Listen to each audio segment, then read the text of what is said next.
오늘 우리에게 주시는 하나님의 말씀은 사사기 13장 15절에서 25절 말씀까지 교독하겠습니다. 사사기 13장 15절에서부터 25절까지 교독하겠습니다. 제가 먼저 읽습니다. 마노아가 여호와의 사자에게 말하되 구하옵나니 당신은 우리에게 머물러서 우리가 당신을 위하여 염소 새끼 하나를 준비하게 하소서 하니 여호와의 사자가 마노아에게 이르되 내가 비록 나를 머물게 하나 내가 내 음식을 먹지 아니하리라. 번제를 준비하려거든 마땅히 여호와께 드릴지니라 하니 이는 그가 여호와의 사자인 줄을 마노아가 알지 못함이었더라. 마노아가 또 여호와의 사자에게 말하되 당신의 이름이 무엇이니까 당신의 말씀이 이루어질 때에 우리가 당신을 존귀히 여기리이다 하니 여호와의 사자가 그에게 이르되 어찌하여 내 이름을 묻느냐 내 이름은 기묘자라 하니라. 이에 마노아가 염소 새끼와 소제물을 가져다가 바위 위에서 여호와께 드리매 이적이 일어난지라. 마노아와 그의 아내가 본즉 불꽃이 제단에서부터 하늘로 올라가는 동시에 여호와의 사자가 제단 불꽃에 휩싸여 올라간지라. 마노아와 그의 아내가 그것을 보고 그들의 얼굴을 땅에 대고 엎드리니라. 여호와의 사자가 마노아와 그의 아내에게 다시 나타나지 아니하니 마노아가 그제야 그가 여호와의 사자인 줄 알고 그의 아내에게 이르되 우리가 하나님을 보았으니 반드시 죽으리다 하니 그의 아내가 그에게 이르되 여호와께서 우리를 죽이려 하셨더라면 우리 손에서 번제와 소제를 받지 아니하였을 것이요 이 모든 일을 보이지 아니하였을 것이며 이제 이런 말씀도 우리에게 이르지 아니하셨으리라 하였노라. 그 여인이 아들을 낳음에 그의 이름을 삼손이라 하니라. 그 아이가 자라매 여호와께서 그에게 복을 주시더니 함께 보겠습니다. 소라와 에스돌 사이 마한네단에서 여호와의 영이 그를 움직이기 시작하셨더라. 아멘. 잠깐 기도하겠습니다. 주님이 사랑하시는, 주님이 존귀 여기시는 주님의 거룩한 백성들 여기에 모여 하나님께 예배합니다. 하나님 이 예배를 받아주시고 우리 마음에 진실된 하나님의 사랑으로 가득 채워 주시옵소서. 하나님 8월 한 달간 삼손의 말씀을 통하여 우리의 정체성을, 하나님 우리를 얼마나 사랑하시는지를, 또한 우리를 다시금 돌아볼 수 있도록 말씀을 주시니 감사합니다. 이 시간 원수막이 틈타지 못하고 살아계신 하나님의 음성을 듣고 한 주간 믿음으로 승리하는 거룩한 하나님의 백성들로 세워 주시옵소서. 거룩하신 예수 그리스도 이름으로 감사하며 기도드리옵나이다. 아멘. 우리 자분들과 이렇게 인사합시다. 성령 충만합시다. 말씀 충만합시다. 은혜 충만합시다. 이 시간 살아계신 하나님의 음성을 통해 여러분 여호와의 사자가 우리 교회와 우리 가정과 우리 온 열방과 민족을 지키고 함께하는 은혜가 있기를 축원합니다. 삼손 복음에 대해서 또 하나님의 말씀을 증거하도록 하겠습니다. 오늘 두 번째 시간입니다. 함께 말씀의 제목을 따라해 볼까요? 하나님의 영이 삼손을 움직여야 한다. 여러분 기억하십니까? 지난 시간에 삼손의 인생을 한마디로 요약하면 혼합된 종교, 혼합된 인생이라고 말씀을 드렸습니다.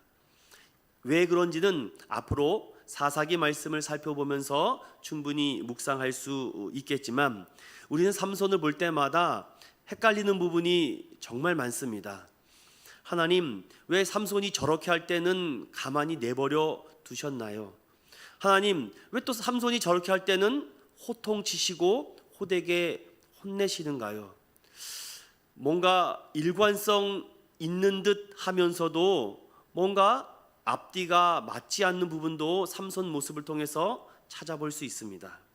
그러나 중요한 것은 우리가 그 마음속에 중심을 보시는 하나님의 마음으로 채워져 있는가, 그렇지 않는가가 중요할 것이라고 생각합니다. 지난 시간의 말씀을 한 번 더 기억하면서 살펴보고자 합니다.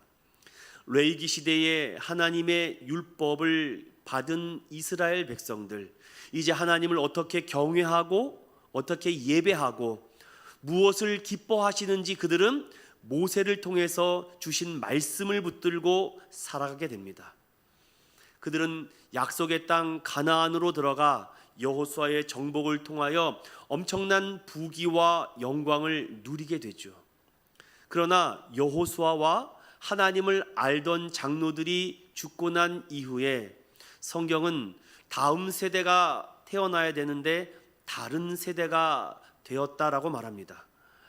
이후에 보나마나 뻔하게 여호수아의 시대가 마치고 사사의 시대가 돌입하는 그때에 그들의 모습은 스타트가 잘못됐습니다. 어제 남자 400m 계주를 하는 것을 잠깐 봤는데 제가 주목했던 나라가 있었습니다. 저 나라는 당연히 금운동 중에 메달을 딸 거야. 전 당연히 다른 사람들을 주목하기보다는 잘 달리는 나라에게만 주목하게 되죠. 8명의 선수가 한꺼번에 뛰더라도 주목받고 눈에 띄는 나라는 한두 나라 정도였습니다. 그래서 유심히 바라보고 있는데 첫 번째 주자가 스타트를 하고 열심히 달립니다. 얼마나 빨리 달리는지 모릅니다. 그 트랙을 한 바퀴를 뛰는데 어마어마하더군요. 그런데 중요한 것은 400m 계주는 한 사람당 100m씩 전속력으로 달리는 계주죠. 첫 번째 선수가 최선을 다해서 뛰었습니다. 그리고 두 번째 선수까지 잘 연결이 되었죠. 그런데 세 번째에 이 바통이라고 하죠. 연결되는 그 순간에 진짜 어떻게 보면은 0.5초 정도의 미스가 납니다. 그런데 그 미스 하나로 말미암아 3위권에도 들지 못한 그 나라를 보면서 곧 잠깐 진짜 눈에 보일락 말락할 정도의 미스테이크, 실수인데 그것 때문에 메달을 따지 못하는구나. 맞습니다, 여러분. 레위기의 하나님의 거룩한 율법을 받은 이스라엘 백성들은 감히 주변 나라들이 건드릴 수 없는 강대국이 됩니다. 여호수아 시대는 어땠는가요? 여호수아가 전쟁을 나갔다 하면 이길 나라가 없었습니다. 그런데 사사에 들어와서 무슨 일이 일어났습니까? 그들은 하는 전쟁마다 실패를 하고 넘어집니다. 왜 이런 문제가 있을까? 저는 그것을 내가 주인공이 되는 삶을 살아가느냐 아니면 하나님이 주인공 되는 삶을 살아가느냐, 그 중심을 놓고 사사기 말씀을 딱 열어보면은 그들은 이렇게 살았습니다. 그때에 이스라엘 왕이 없었으므로 사람마다 자기 소견에 오른 대로 행했다라고 말하죠. 이 말을 가볍게 넘기지 마시고 엄중하게 받아들이셔야 됩니다. 이스라엘의 왕이 없긴 왜 없습니까? 하나님이 항상 눈동자와 같이 살펴보시고 지키시는데 왕이 없었다고요? 그들은 왕이 없었다라는 표현보다는 왕의 간섭을 받기 싫었던 것 아닐까요? 그들에게는 하나님이 함께 하시는 큰 축복의 이 은혜를 그만 놓치고 맙니다. 이에 그들은 이 사사기를 통해서 많은 사사들을 등장시키며 그때마다 하나님의 회복과 구원과 다시 죄진 이 사이클이 계속 반복되며 이스라엘의 마지막 사사라고 할 수 있는 이 삼손의 이야기를 통해서 우리에게 크게 세 가지를 강력하게 하나님은 말씀해 주고 있습니다. 이 삼손 말씀은 우리에게 하나님의 백성으로서의 어떠한 정체성을 가지고 살아야 되는가, 또한 어떠한 콜링, 부르심의 확신을 붙잡고 살아가야 되는가, 또한 반성의 창과 거울로 살아가야 되는가, 오늘은 그 두 번째 말씀으로 살펴보려고 합니다. 그래서 중요한 것은 하나님이 연출해야 된다라는 제가 비유적 말씀을 여러분들에게 드리며 지난 시간에 이 말씀을 살펴봤던 것 같습니다. 즉 영적으로 잠들어 버린 이스라엘, 그것을 한 가정에 임신하지 못하고 출산의 경험을 하지 못했던 한 가정을 통해서 이 작은 가정이 천국을 이루지 못하니 이스라엘의 민족이 이와 같다라는 것을 대조적으로 비교하고 있습니다. 오늘은 그 두 번째 말씀으로 여러분들 이 오늘 말씀이 정말로 중요합니다. 대부분 삼손의 말씀을 13장을 많이 놓칩니다. 중요한 핵심적인 내용이 없는 것 같죠. 그렇지 않습니다. 기초가 중요하다라는 말 아시죠? 13장은 앞으로 블레셋 손에서 이스라엘을 구원할 한 사사에 대해서 밑받침과 밑바탕을 준비하는 그 부모들에 대한 이야기입니다. 저와 여러분들은 지금 다 부모 아니십니까? 어버이고 아버지라는 명칭과 타이틀을 갖고 있는데 아무리 삼손의 위대함을 보지 마시고 삼손 뒷면의 백그라운드에 그 부모가 어떻게 준비하고 있고 어떻게 기도하고 있는지 오늘 그 모습이 핵심이 되겠습니다. 삼손, 이 말씀을 보면은 우리에게 주고자 하는 하나님의 놀라운 은혜가 정말로 많은데 이 이야기를 스토리텔링으로 제가 13장을 한번 말씀을 전하고 싶습니다. 늙은 마노아의 가정, 노부부, 아이를 키워본 적이 없습니다. 어떻게 양육하는지도 모릅니다.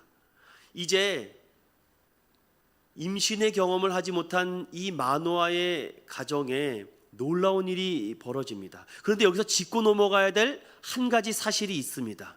왜? 분명히 사사기는 자기 소견에 옳은 대로 행한 시대라고 말씀을 드렸죠. 그럼 저 같으면은 마노아에게 이렇게 찾아가서 물어보고 싶습니다. 아니 마노아, 당신 왜 이렇게 바보같이 삽니까? 아니 지금 당신처럼 일부일처제를 가지고 한 여자에게 목숨 걸면서 자식도 못 낳는 그 아내를 두고 왜 그렇게 고통받으면서 삽니까? 처벌 두세요. 다른 여자 만나세요. 세컨드를 가지시면 되지 않습니까? 여러분 이런 소리가 안 들립니까? 저는 이 말씀을 묵상하는 가운데 왜 마노아는 처벌 두지 않았을까?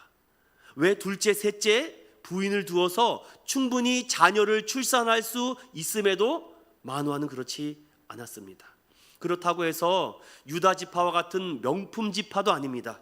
그는 이름 없는 아주 작은 단지파에 소속되어 있는 한 가정입니다. 그렇다면은 뭐 누가 알아볼 거 있습니까? 체면 차릴 거 있습니까? 얼마든지 다른 여자를 취해서 자녀를 출산해도 누가 뭐라 그럴 사람이 있었을까요?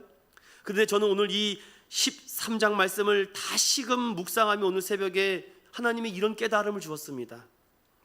그러면서 얼마나 감동이 되는지, 마노아의 가정은 얼마든지 다른 여인을 취할 수도 있었고 자녀를 출산하도 있었지만 하나님 말씀대로 순종하려고, 분명히 모세율법에는 한 남자는 한 여자만을 만나라고 했어.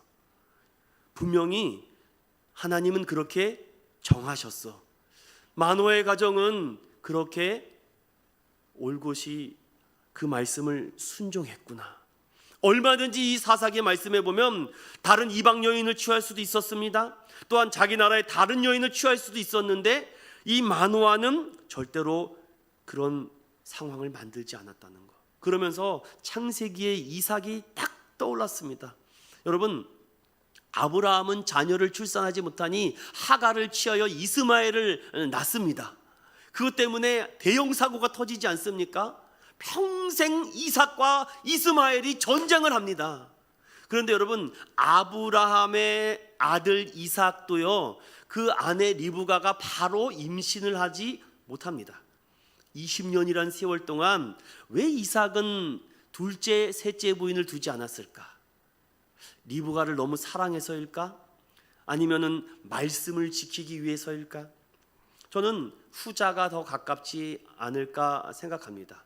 아버지가 둘째 부인을 두면서 얼마나 고통당하고 힘들었는지를 알았기 때문에 내가 비록 이런 상황일지라도 기다리고 참지 않았을까?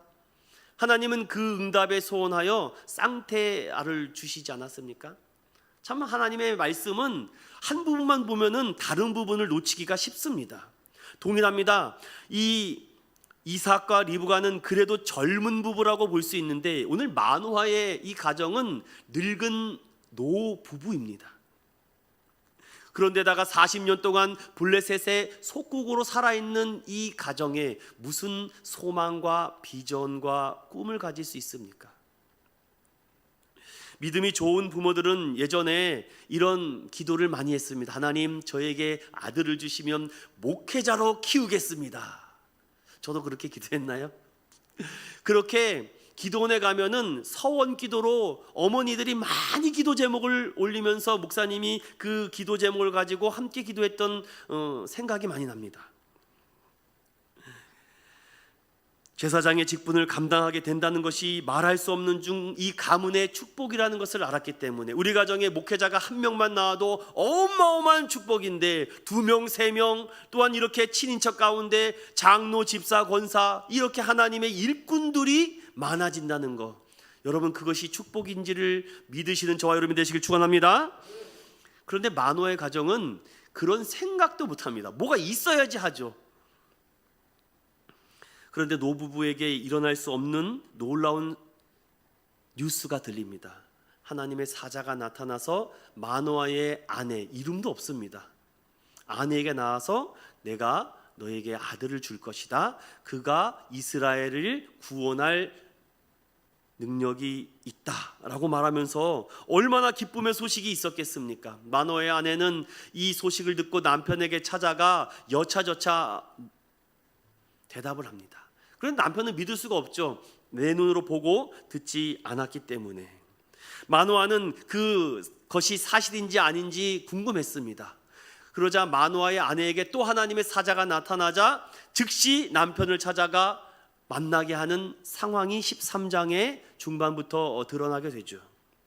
자, 이제 본격적으로 이 13장에서 우리가 붙잡아야 될 말씀들이 15절에서부터 25절까지 이제 상세하게 드러나게 되는데, 먼저 제가 말씀을 드렸습니다. 그들은 아직 자녀를 키워보거나 양육해 본 적이 없습니다. 그래서 하나님은 가장 먼저 이 마노아의 부부에게 어떠한 미션을 행합니까? 바로 성경적 자녀 양육법을 그들에게 말합니다. 사랑하는 믿음의 성도 여러분, 마노아의 가정에게 가장 먼저 지시하신 것은요, 성경적으로 어떻게 이 아이를 길러야 되는지를 하는 성경 양육법을 말씀했다는 거, 여러분 이 말씀을 꼭 붙잡으셨으면 좋겠습니다. 크게 두 가지로 함축할 수 있는데, 첫 번째는 사랑하는 마노아야, 내가 너에게 줄 이 자녀를 하나님의 기대대로 길러야 한다. 이것을 줄여서 저는 하나님의 기대주라고 이렇게 요약해 보고 싶습니다. 그런데 하나님의 기대대로 기르는 게 쉬운 일일까요? 그렇지 않습니다. 특별히 선택받은 이 아이는 어려서부터 어떻게 길러야 된다고 합니까? 나실인으로 길러야 한다라고 합니다. 여러분 민수기 6장에 보면은 나실인의 법에 대해서 잘 기록되고 있으니 꼭 한번 읽어보십시오.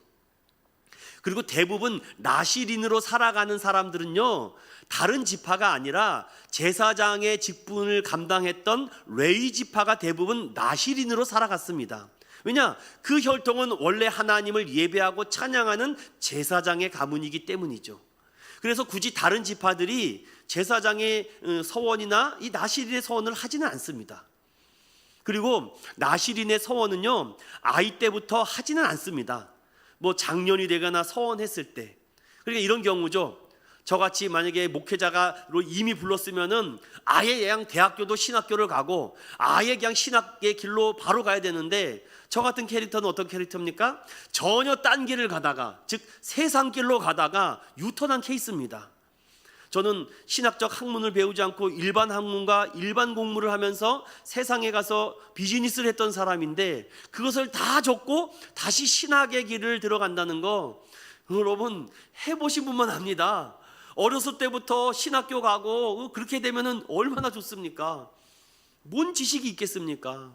하지만 하나님은요, 부르심의 상을 얻기 위해서 필요한 일꾼들을 세운다는 것을 저는 신대원에 가서 3년 동안 많이 경험했습니다.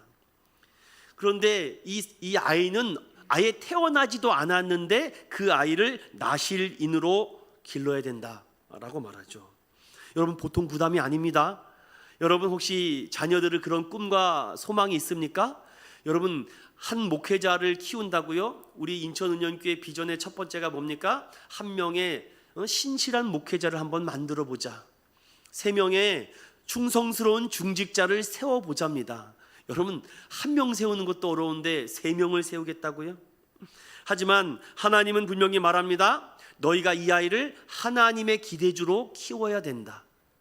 그리고 나실인으로 키워야 된다 하며, 이거는 너의 자녀가 아니라 하나님의 자녀다. 사랑하는 믿음의 성도 여러분, 우리에게 주신 사랑하는 자녀들을 하나님의 기대대로 기르고 있으십니까? 아니면 정말 신실하고 진실되게 하나님을 사랑하는 자녀로 키우고 있을까요? 예전에 제가 실수로 기도를 하지 않고 밥을 먹은 적이 있었습니다. 그랬더니 아빠 왜 기도 안 하고 밥 먹어요? 그래서 정신이 번쩍이 났습니다. 제가 이렇게 작은 아이를 통해서도 하나님이 말씀하시는구나. 감사하다. 내가 했든지 안 했든지 아이들이 감독해 주니까. 아이들은요, 부모님의 어깨를 보고 배운다고 합니다. 당시 전쟁이 많아서 레위 지파 사람들도 많은 사상자가 있었기에 일반 지파에서도 서원만 하면 나실인의 트레이닝을 통해서 하나님의 제사장으로 쓰임 받을 수 있었지만 그 수가 그렇게 많지는 않았던 것 같습니다. 중요한 것은 레위 지파가 아닌 단지파의 아이가 제사장의 나실인으로 불림을 받았다는 거죠. 자, 나실인으로 불림을 받았다는 것에 대한 3가지를 지난 시간에 말씀을 드렸습니다. 바로 포도주와 독주를 금하고 머리카락의 삭도, 머리카락을 밀어서는 안 되고 절대로 죽은 것이나 부정한 것을 만져서는 안 된다라는 것이 나실인의 가장 중요한 자격이고 지켜야 될 미션입니다. 이거는 지키지 않으면 그 자리에서 큰 문제가 생기죠. 사랑하는 여러분, 이것을 지금 누가 듣습니까? 자녀가 듣습니까? 아니면 부모가 듣습니까? 부모가 듣는 것입니다. 저는 여기서 이 13장을 묵상하는 가운데 그렇구나, 하루아침에 삼손이 만들어지는 게 아니고, 하루아침에 다윗이 만들어지는 것이 아니고, 하루아침에 모세가 만들어지는 것이 아니고, 그 뒤에 정말 모세를 위해서 주야로 기도하며 애타게 부르짖는 부모의 기도가 있구나.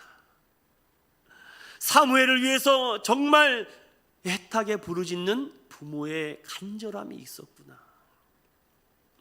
저는 오늘 그것을 초점을 맞춰서 함께 말씀을 증거하려고 합니다. 오늘 15절에 보면은 이 모든 것을 그 부모가 듣습니다.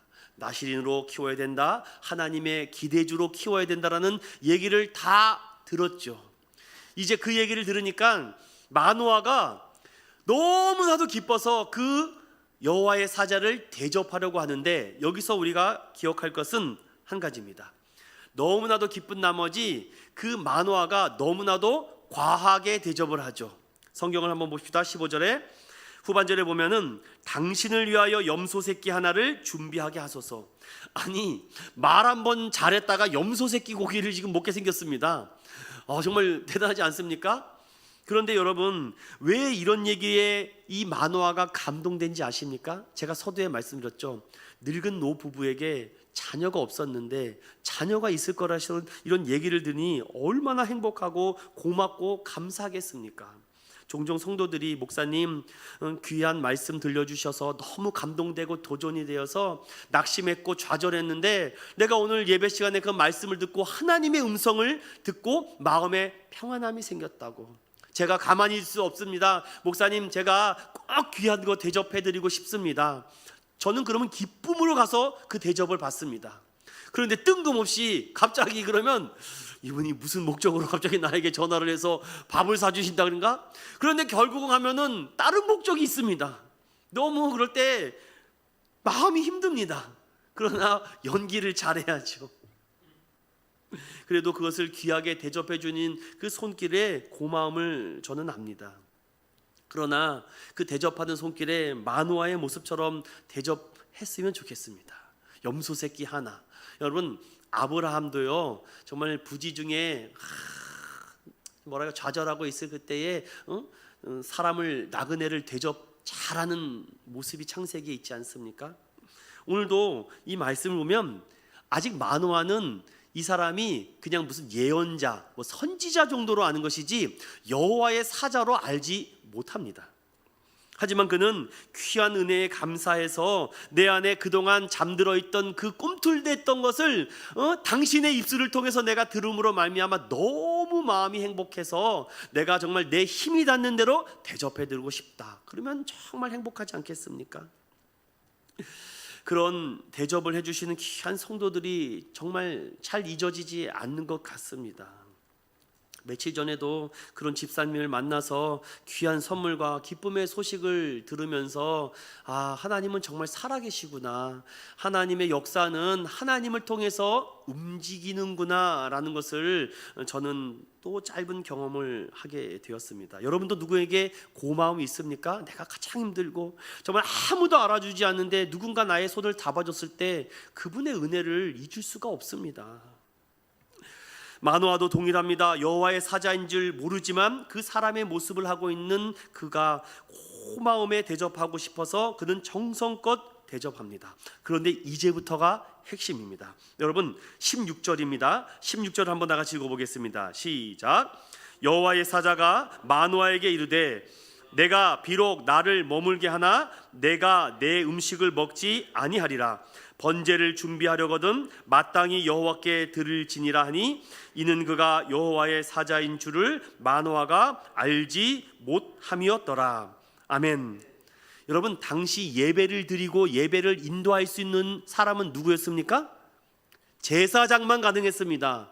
그런데 오늘 하나님의 사자가 뭐라 그럽니까? 나는 음식을 먹지 않겠다.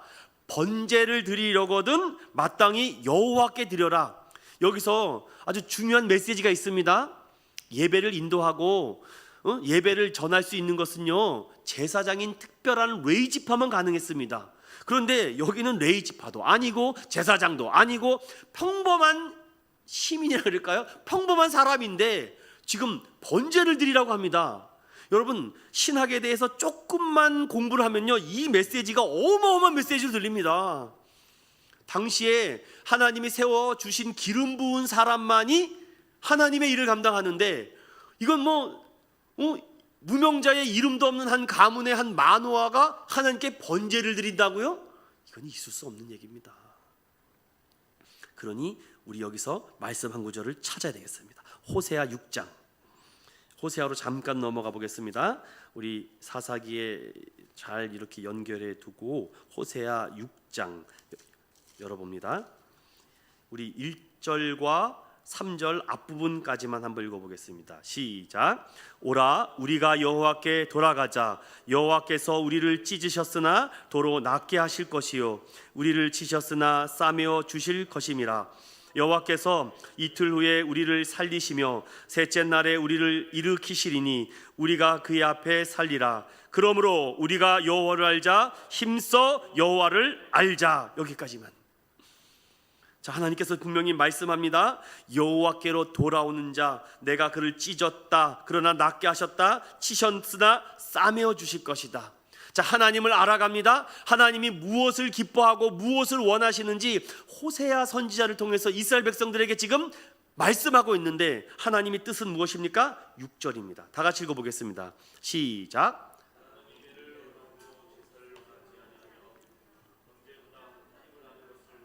다시 한번 너무 중요합니다. 시작. 나는 인애를 원하고 제사를 원하지 아니하며 번제보다 하나님을 아는 것을 원하노라. 아멘. 사랑하는 믿음의 성도 여러분, 하나님이 제사를 싫어하진 않죠.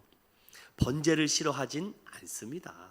그러나 무미건조한 제사, 인위적인 예배, 하나님의 울림과 떨림이 없는 기도, 하나님은 받지 않는다는 것입니다. 당시 사사기의 예배의 모습이 이와 같습니다. 제사는 드립니다.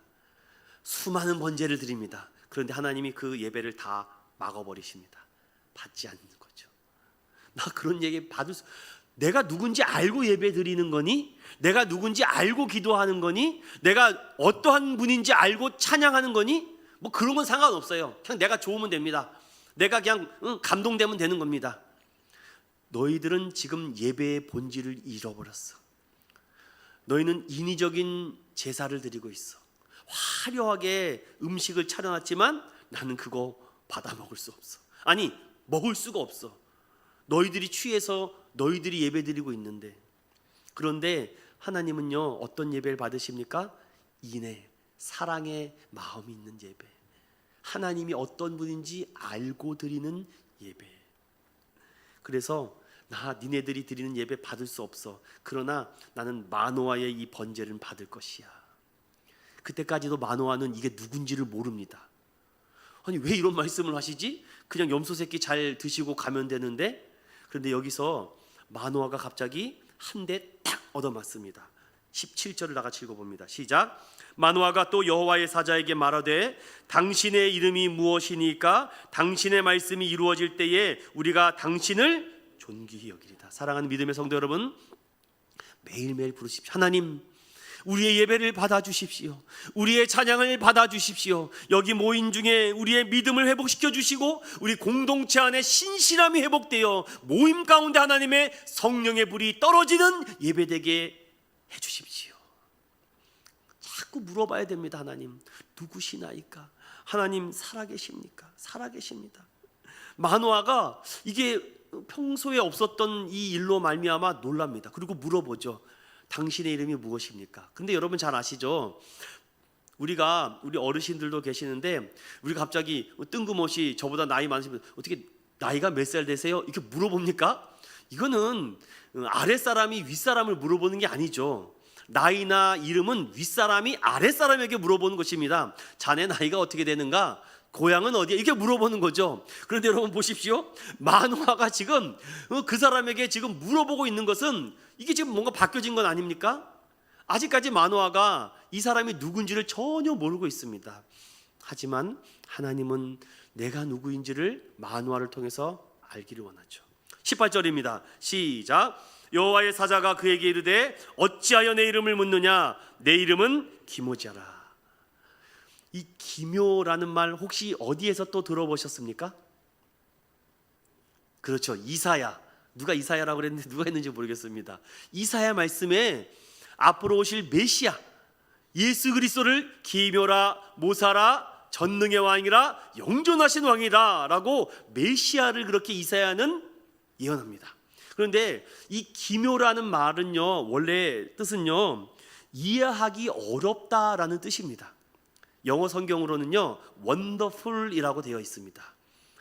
그래서 뭐 이렇게 이해하시면 좋을 것 같아요. wonderful, 탁월하다, 뭔가 우리가 알 수 없다, 뭔가 미묘하다, 기묘가 그런 의미입니다. 우리 인간의 지혜로는 알 수 없다.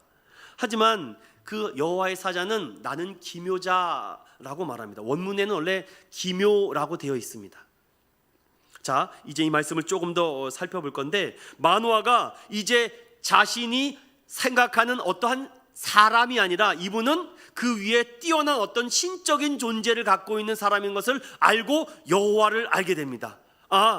그리고 어떻게 됩니까? 19절 다 같이 읽어봅니다. 시작. 이에 마노아가 염소 새끼와 소제물을 가져다가 바위 위에서 여호와께 드리매 이적이 일어난지라 마노아와 그의 아내가 본즉. 자, 여기 잘 보십시오.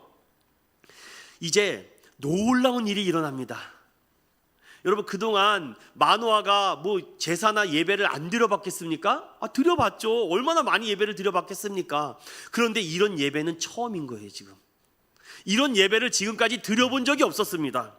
자, 당시에는 제사와 예배는 레위 사람과 제사장만이 드릴 수 있는데 염소 새끼를 가지고 오고 소제물을 가지고 와서 예배를 드렸다는 것은 지금 5가지의 예배 중에 2가지를 드리는 것입니다. 번제와 소제를 드리죠. 이건 다 제사장들이 하는 것입니다. 그런데 이들에게 이 역할을 맡기고 있습니다. 그리고 바위 위에다가 그 재물과 그 소재물의 곡식을 딱 냅뒀는데 거기에서 이적이 일어나는 것입니다. 저는 여기서 또 하나님의 은혜의 말씀이 깨달아졌습니다. 그렇지, 우리의 예배가 이런 예배가 돼야 되는데 그냥 무미 건조하고 뭐 그냥 빨리 시간이나 때우고 밥이나 먹고 집에 가서 발 뻗고 자야지, 이런 마음일까요? 아니면 이 예배 한 시간에 여러분 생명 걸고 예배 드리십니까? 정말 진심을 다해서 예배 드립니까? 자, 이들은 난생 처음 겪어보는 하나님의 임재를 체험하는 예배자들이 됩니다. 20절을 읽어봅니다. 시작. 불꽃이 제단에서부터 하늘로 올라가는 동시에 여호와의 사자가 제단 불꽃에 휩싸여 올라간지라. 마노아와 그의 아내가 그것을 보고 그들의 얼굴을 땅에 대고 엎드리니라. 아멘. 사랑하는 믿음의 성도 여러분, 오늘 하나님의 임재를 체험하는 예배, 이 재물을 위에다 냅뒀는데 바위에서 갑자기 뭐라고 할까요? 번개불이라고 할까요? 불꽃이 번쩍 일어나더니만 그 안에 같이 있었던 여호와의 사자가 같이 하늘로 올라갔습니다. 여러분, 가인과 아벨의 예배 기억하십니까? 두 사람이 소산에 얻은 것을 가지고 하나님께 예배를 드립니다. 가인도 자신의 곡식을 하나님께 예배드리고 아벨도 자신의 양을 가지고 예배를 드리는데 누구의 예배를 받으십니까? 아벨의 예배를 받으시죠. 그것을 어떻게 알 수 있었습니까? 내가 예배를 받았는지 안 받았는지 어떻게 알 수 있습니까?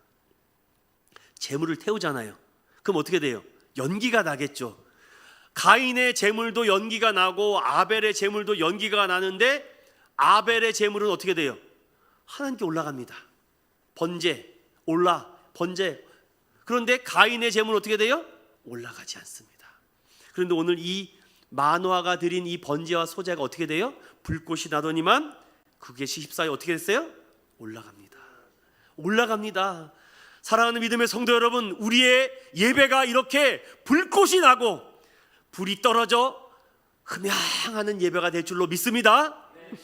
이 예배가 너무나도 중요합니다. 사랑하는 믿음의 성도 여러분, 지금 우리 대한민국의 6만여 교회에 30만의 목회자가 예배를 매주일 드리고 있습니다.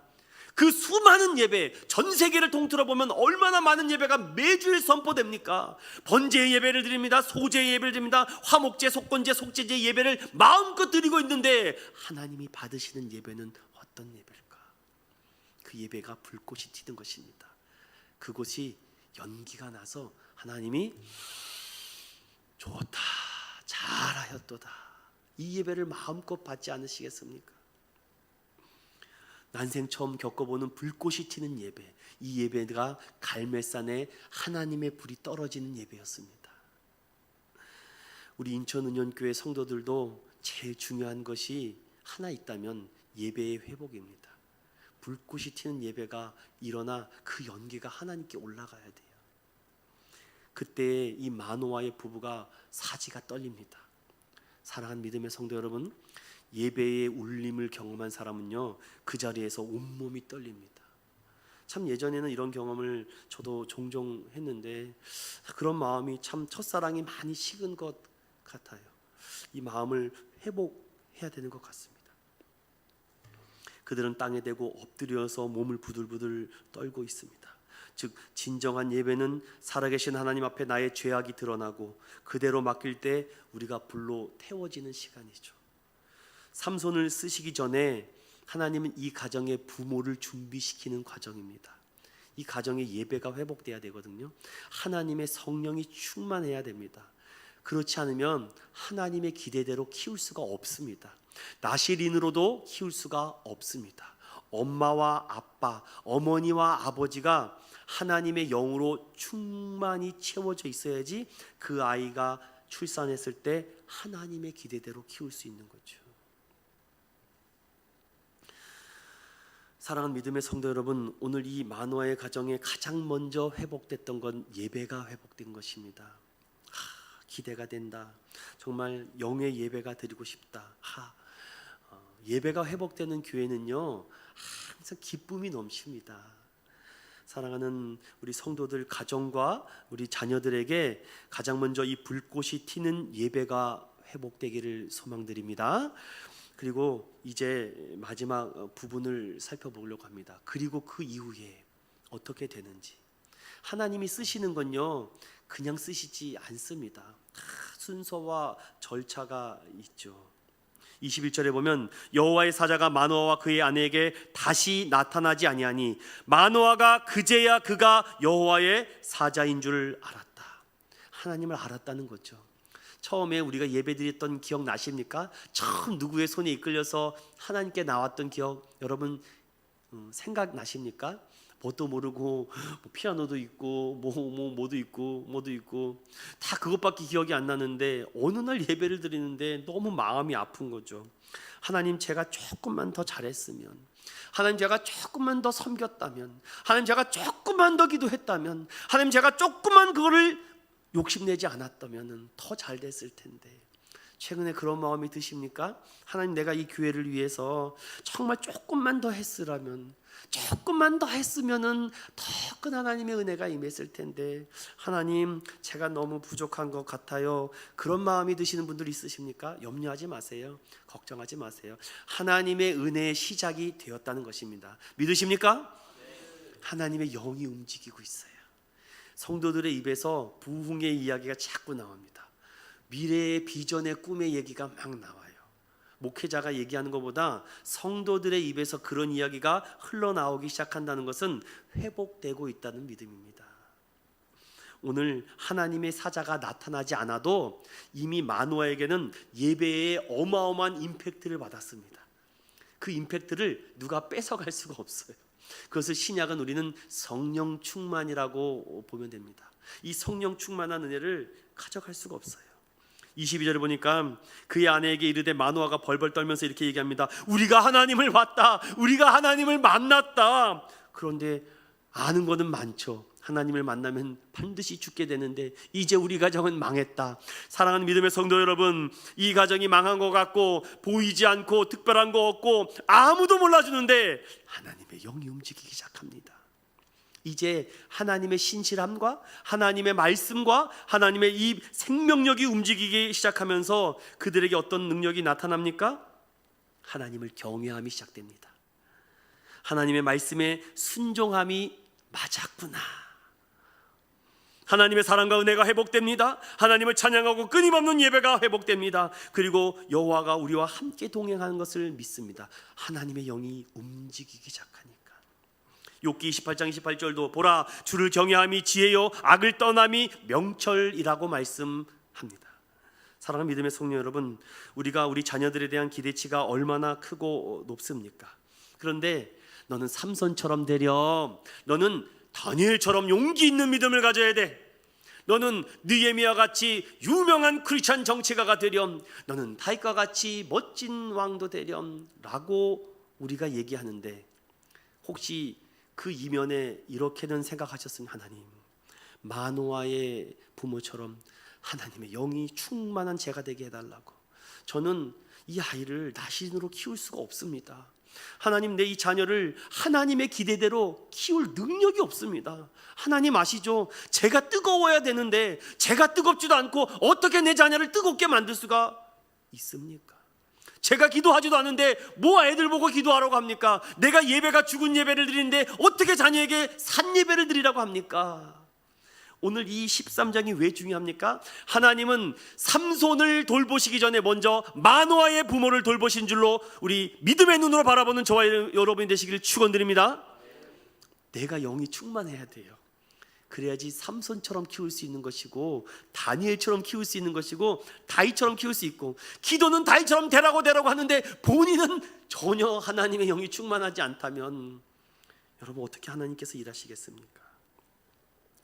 그의 부모에게 하나님의 성령의 능력을 충만하게 경험하고 나니까, 그래, 내 아들은 앞으로 장차 이 블레셋 손에서 이스라엘을 구원할 아들이 될 것이다. 하나님의 나실인으로 내가 끝까지 키울 것이다.